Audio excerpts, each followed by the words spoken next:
नमस्कार, the daily show में आपका स्वागत है। मैं हूं आपका मित्र साथी हमदर्द मुकेश कुमार। दोस्तों, आप सत्य हिंदी को देख रहे हैं, इसे पसंद कर रहे हैं, ये हमारे लिए बहुत खुशी की बात है। हम चाहते हैं कि हमारा आपका ये रिश्ता और भी प्रगाढ़ हो और भी मजबूत हो। इसके लिए हम आपसे गुजारिश करते हैं कि कृपया इस वीडियो के साथ दिए गए डिस्क्रिप्शन में जाएं, उसमें एक नीचे लिंक दी गई है, उसको क्लिक करें। हमें उम्मीद है कि आप ऐसा ज़रूर करेंगे।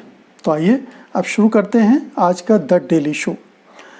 मित्रों, केंद्र सरकार ने दिखा दिया है कि वो राष्ट्र के निर्माण में, देश के निर्माण में अपना खून पसीना लगाने वाले मजदूरों के बारे में कितनी संवेदनशीलता के साथ सोचती है, उनके प्रति कितनी मानवीय है। इसीलिए अचानक लगा दिए गए लॉकडाउन के बाद लगभग 40 दिनों तक अपने ठिकानों में कैद रहने वाले मजदूर जब अपने घरों की तरफ रवाना हुए ट्रेन के ज़रिए, तो उनसे उसने ट्रेन का यात्रा किराया वसूला।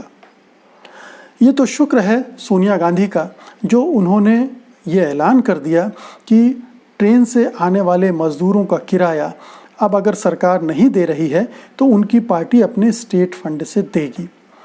उनकी इस घोषणा का एक बड़ा असर पड़ा। इसने सरकार को बेनकाब कर दिया, इसने सरकार को चारों खाने चित कर दिया। उसका पूरे राजनीतिक परिदृश्य पर भी असर पड़ा और हमने देखा कि बिहार के राष्ट्रीय जनता दल के नेता तेजस्वी यादव ने कहा कि 50 ट्रेनों का खर्चा उनकी पार्टी उठाएगी। इसी तरह से बिहार के मुख्यमंत्री, जो अभी तक मुंह सिले हुए बैठे हुए थे, वो अचानक बोल पड़े कि नहीं, अब बिहारी मजदूरों का जो यात्री किराया है वो राज्य सरकार देगी और उनको ऊपर से 1-1 हज़ार रुपये भी देगी। तो ये एक परिवर्तन आ गया। लेकिन देखिए कि केंद्र सरकार को इस तरह की घटना पर शर्मसार होना चाहिए। उसे शर्म आनी चाहिए कि वो जो कुछ कर रही थी वो किस तरह से अब लोगों के बीच गया है और उसका क्या, उसके बारे में लोगों की राय बनेगी। लेकिन शायद वो किसी और मिट्टी की बनी हुई है, इसलिए उसे शर्म लिहाज नहीं आती और उसको कोई फ़र्क नहीं पड़ता। इसीलिए अब वो ये कह रही है कि ये तो राज्य सरकारों की जिम्मेदारी थी, राज्य सरकारों पर ठीकरा फोड़ने की कोशिश कर रही है। दूसरी तरफ भारतीय जनता पार्टी कह रही है कि यात्रियों से तो, मजदूरों से तो ट्रेन किराया वसूला ही नहीं गया, जबकि दुनिया भर देख रही है कि जो मजदूर आए हैं वो बाकायदा टिकट दिखा के कह रहे हैं कि उनसे किराया वसूला गया। और ये किराया सामान्य किराया नहीं था, अतिरिक्त किराया वसूला गया, स्पेशल ट्रेन के नाम पर वसूला गया और उसमें सुपर फास्ट के चार्जेस भी लगाए गए। अब ये देखिए कि बीजेपी इस बड़े पैमाने पर झूठ बोलने पर आमादा है। केंद्र सरकार राज्य सरकारों पर ठीकरा फोड़ने की कोशिश कर रही है। जो निर्देश रेल मंत्रालय ने 2 तारीख को जारी किए थे, उसमें कहा गया था कि जो ट्रेन की यात्रा खर्च है वो राज्य सरकारों को देना पड़ेगा। और उसमें 2 तरह से था कि जिस राज्य से मजदूर चल रहे हैं, या तो वहाँ की राज्य सरकारें उनका किराया देंगी, या फिर जिन राज्यों की ओर जा रहे हैं मजदूर, यानी जो अपने उनका गृह प्रदेश है, वहाँ की सरकारें इसका भुगतान करेंगी। इसका मतलब ये हुआ कि केंद्र सरकार कोई भुगतान नहीं करेगी, वो बस रेल आपको दे देगी, खर्चा आप खुद उठाओ। राज्य सरकारों का कहना यह था कि हम खुद अभी आर्थिक बोझ तले दबे हुए हैं और ऐसे में ये खर्च नहीं उठा सकते, केंद्र सरकार को ही उठाना चाहिए। और वैसे भी केंद्र सरकार ने ही लॉकडाउन की घोषणा की है, तो केंद्र सरकार को ये खर्च उठाना चाहिए। लेकिन केंद्र सरकार का रवैया आप जानते ही हैं कि बहुत हठीला होता है, बहुत ज़िद्दी किस्म का होता है, बहुत फ्लेक्सिबल नहीं है। इसलिए उसने अपना इरादा नहीं बदला और अब एक और नई सफाई के साथ वो सामने आ गई है कि जो खर्च आ रहा है उसका 85% तो केंद्र सरकार वहन कर रही है। पहले ये कहा गया कि राज्य सरकारों को वहन करना होगा, अब ये कह रही है कि 85% तो केंद्र सरकार वहन कर रही है, केवल 15% राज्य सरकारों को वो खर्च उठाना था। अब देखिए कि जो केंद्र सरकार का एस्टीमेट है, जो मज़दूरों के लिए जो ट्रेनें चलाई जा रही हैं, उसका खर्च कितना है? उसका खर्च है करीब 100 करोड़ रुपए। यानी 100 करोड़ रुपए के खर्च में से 85 करोड़ रुपए केंद्र सरकार उठा रही थी उसके मुताबिक, और केवल 15 करोड़ रुपए राज्य सरकारों के मत्थे वो मढ़ रही थी। 15 करोड़ रुपए बड़ी रकम नहीं है, राज्य सरकार भी इसको उठा सकती थी, लेकिन केंद्र सरकार क्यों नहीं उठा सकती थी? 15 करोड़ कोई बड़ी रकम नहीं है। 100 करोड़ में से 15 करोड़ रुपए वो अगर वो और दे देती 85 करोड़ के अलावा, तो कोई आसमान नहीं टूट पड़ता। उसका फंड उसके पास राज्यों के मुकाबले बहुत विशाल फंड होता है। 150 करोड़ रुपए रेलवे मंत्रालय ने पीएम केयर फंड में दिया है। सोचिए, अब केंद्र सरकार का दबाव है, प्रधानमंत्री का दबाव है, तो रेलवे मंत्रालय ने, या हो सकता है चापलूसी में, 150 करोड़ रुपए उस फंड में डाल दिए। लेकिन इन मजदूरों की सहायता के लिए वो 100 करोड़ रुपए खर्च करने के लिए तैयार नहीं थे। तो ये रेल मंत्रालय का रवैया है, जिसने पिछले 5 सालों में यात्री किरायों में अंधाधुंध बढ़ोतरी की है, बेतहाशा बढ़ोतरी की है और जम के मुनाफा कमाया है। हम ही लोगों से, आम लोगों से उसने बहुत जम कर पैसा लूटा है कहना चाहिए। और अब जबकि संकट की घड़ी में मजदूरों को मदद चाहिए तो वो नहीं दे रही है। अब आप मजदूरों के लिहाज से ज़रा सोचिए कि वो मजदूर 40 दिनों तक एक जगह बंद थे, ना उनके पास कोई काम धंधा था, ना कोई रोज़गार था, यानी इनकम कोई थी नहीं, बस खर्च ही खर्च थे। केंद्र सरकार ने तो गाल बजा दिया था कि वो सबको मदद करेगी, अनाज देगी वगैरह वगैरह, लेकिन किसी को कुछ मिला नहीं है। ये तमाम सर्वे, तमाम रिपोर्टें बताती हैं, बहुत कम लोगों तक वो मदद पहुंची है। तो ये जो मजदूर थे 40 दिनों में अपनी जमा पूंजी का एक बड़ा हिस्सा खर्च कर चुके थे। और अब उनके सामने चुनौती ये थी कि जब वो घर जाएंगे जहां उनके पास कोई रोज़गार नहीं है, कोई जीविका का साधन नहीं है और पूरा परिवार है, उसको वो कैसे चलाएंगे? तो एक छोटी सी रकम उनके पास बची होगी और उसमें से भी रेलवे ने वो पैसा हड़प लिया। कितने शर्म की बात है!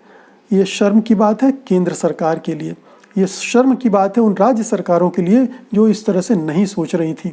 और इसका सारा बोझ मज़दूरों पर डाल दिया गया। और मज़दूरों को फिर ऐसा नहीं है कि जहां पहुंच गए वहां से फिर और आगे भी जाना है, उसके लिए भी उन्हें खर्च करना पड़ता था। तो राज्य सरकारों ने गुहार की थी कि केंद्र सरकार इसको स्वीकार कर ले, इसको अपने ऊपर ले ले ये खर्च, और केंद्र सरकार टालने के बहाने ढूंढ रही थी। अब ये देखिए कि केंद्र सरकार ने जो रवैया अपना रखा है मज़दूरों के बारे में, वो शुरू से वैसा ही है। यानी पहले तो आपने मज़दूरों को कोई टाइम नहीं दिया अपने घर वापस लौटने के लिए। अचानक 4 घंटे की नोटिस पे कहा लॉकडाउन। अब लॉकडाउन घोषित हो गया। बहुत सारे मज़दूर किस हालात में वहाँ रहे और किस हालात में, कई बहुत सारे सैकड़ों हज़ारों मज़दूर अपने घर लौटे हैं, कोई साइकिल से, कोई पैदल, कितनों की रास्ते में मौत हो गई है। हमने एक ऐसा भी वीडियो भी देखा जिसमें सीमेंट के मिक्सर में भरकर मज़दूर छिप कर जा रहे थे क्योंकि उनके पास और कोई रास्ता नहीं था। तो उनकी पीड़ा को, उनके दर्द को केंद्र सरकार नहीं समझ रही थी और वो उन पर एक के बाद एक आर्थिक बोझ डाले जा रही थी। अब देखिए कि सीपीएम के नेता सीताराम येचुरी ने जो पॉइंट उठाया है वो कितना वैलिड है इस मामले में कि जब आप विदेश से लोगों को लाए थे फ़्लाइट के ज़रिए मुफ्त, तो आप इनका किराया क्यों नहीं माफ़ कर सकते थे? और फ़्लाइट से मुफ्त लाए, इसकी घोषणा बाकायदा संसद में सरकार ने की थी कि हाँ, हम उन्हें मुफ्त ला रहे हैं।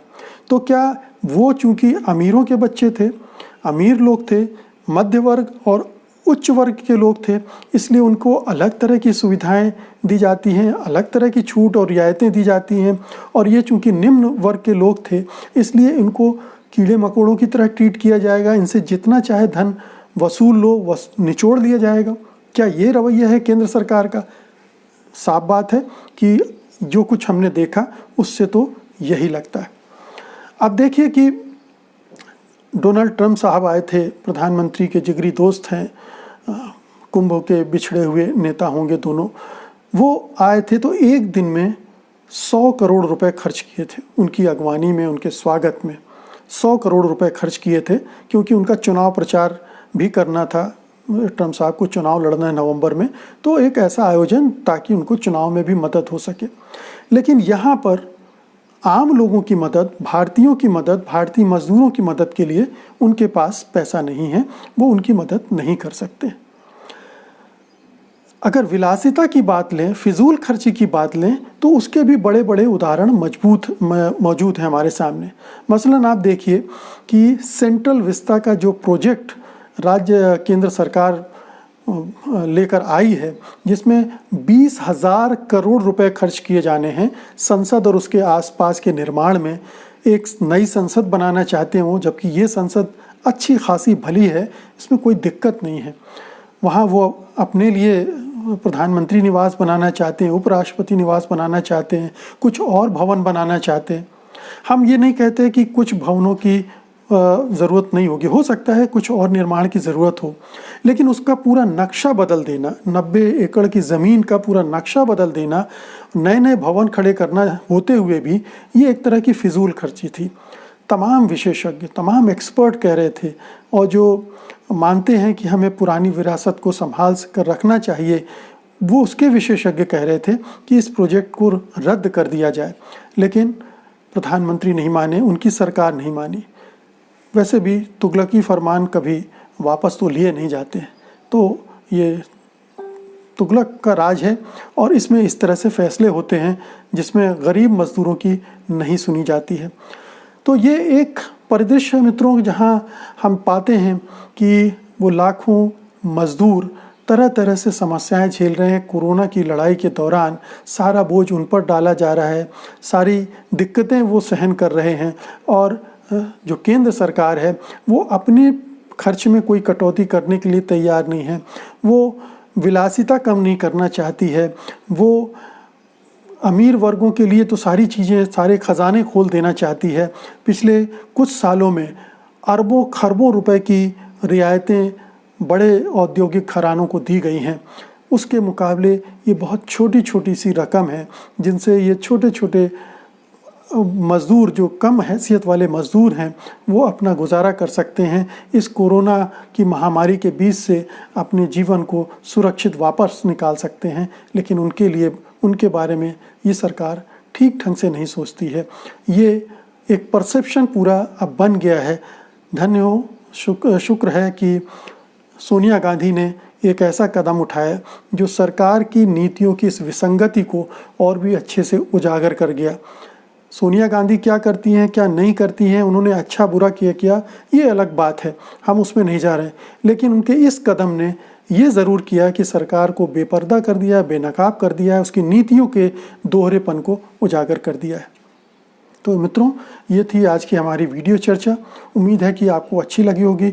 अगर अच्छी लगी हो तो आप इसे लाइक ज़रूर कीजिएगा, इसे शेयर भी कीजिएगा, और हमें उम्मीद है कि आप इस चैनल को भी सब्सक्राइब करेंगे। बहुत बहुत शुक्रिया आपका इस वीडियो को देखने के लिए। उम्मीद है कि कल हम आपसे फिर मुखातिब होंगे द डेली शो के ज़रिए, और आप भी उसमें उसे देखने के लिए हमारे सामने होंगे। तब तक के लिए मुझे अनुमति दीजिए। नमस्कार। सत्य हिंदी के और वीडियोस को देखने के लिए हमारे YouTube चैनल को सब्सक्राइब करें